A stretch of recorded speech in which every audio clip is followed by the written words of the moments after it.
In discussing COVID public health measures, you made light of the genocide against Jewish people by saying, and I quote, "Even Hitler's Germany, you could cross the Alps to Switzerland, you could hide in an attic like Anne Frank did." What we're seeing today is what I call turnkey totalitarianism. They are putting in place all of these technological mechanisms for control we've never seen before. It's been the ambition of every totalitarian state from the beginning of mankind to control every aspect of behavior, of conduct, of thought, and to obliterate dissent. None of them have been able to do it. They didn't have the technological capacity. Even in Hitler's Germany, you could cross the Alps into Switzerland. You can hide in an attic like Anne Frank did. I visited in 1962 East Germany with my father and met people who had climbed the wall and escaped. So it was possible. Many died doing it, but it was possible. Today, the mechanisms are being put in place that will make it so none of us can run and none of us can hide.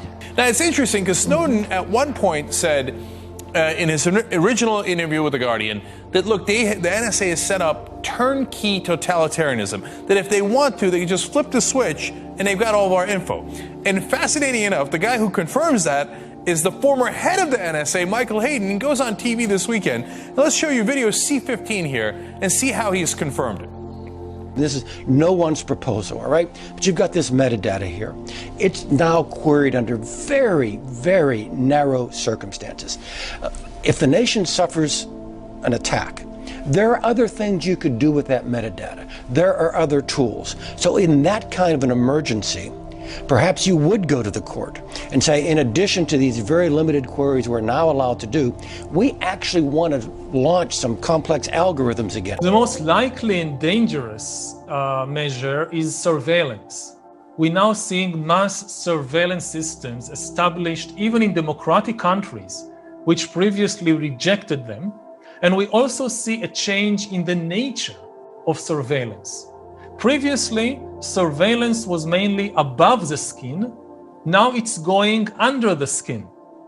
Governments want to know not just where we go or who we meet. Above all, they want to know what is happening under our skin. What's our body temperature? What's our blood pressure? What is our medical condition? This is, of course, necessary to deal with the epidemic. But if this remains in the long run, there is a danger of establishing new, unprecedented totalitarian regimes. Because if you constantly gather biometric information on people, what's happening inside their body, that can create a much more dangerous dictatorship than anything we've seen before in history. You floated a baseless conspiracy theory that the coronavirus was bioengineered to target Caucasians and black people, but to spare Ashkenazi Jews and Chinese people. Mr. Kennedy, your bizarre, unproven claim echoes that same historic slander of labeling Jews and Chinese people as a race, and that Jews, and in this case Chinese people, somehow managed to avoid a deadly illness that targets other groups for death. You do see that, yes or no? You're misstating. No. I quoted what you said earlier, and it is directly what you said. So just ask me yes or no. I was describing an NIH-funded study. No, you didn't cite any. I was describing an NIH-funded study by Cleveland Clinic scientists. Reclaiming my time. You did not reference reclaiming my published time. in USC Mr. Medical, Chairman, which is one. The time is mine. I'm reclaiming it. Please ask the witness to stop talking. You asked me a question. COVID-19, there's an argument that it is ethnically targeted. COVID-19 attacks certain races disproportionately.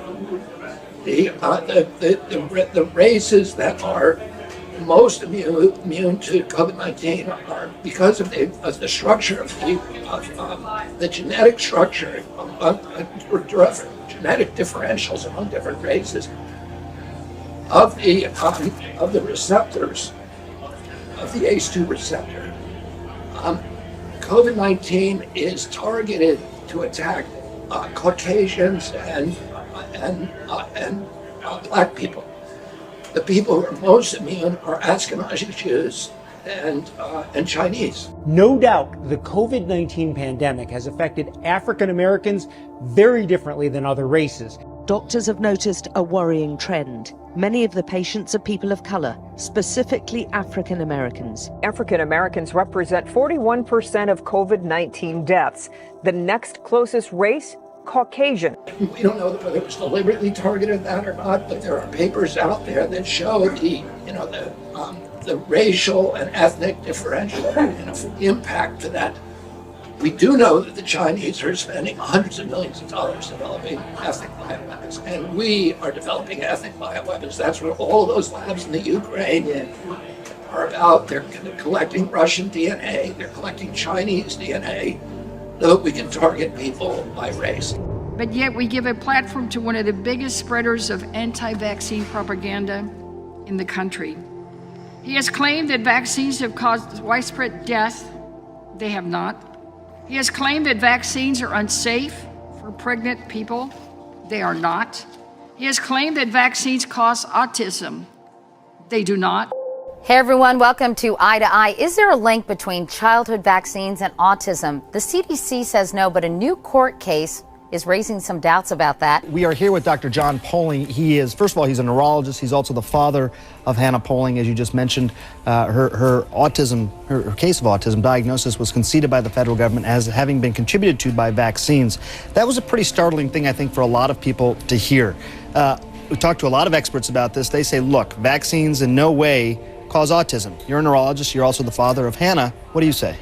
Well, I think you bring up a really important point, is that the government, actually the Department of Health and Human Services, conceded that my daughter's medical problems, which are autism, encephalopathy, seizures, were brought on by vaccination. This is the time when we do have the opportunity to understand whether or not there are susceptible children, perhaps genetically, perhaps they have a metabolic issue, mitochondrial disorder, immunological issue, that makes them more susceptible to vaccines, plural, or to one particular vaccine, or to a component of vaccine, like mercury.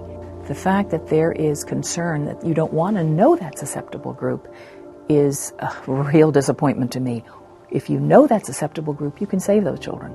The reason why they didn't want to look for those susceptibility groups was because they're afraid that if they found them, however big or small they were, that would scare the public away. It sounds like you don't think the hypothesis of a link between vaccines and autism is completely irrational. So when I first heard about it, I thought, well, that doesn't make sense to me.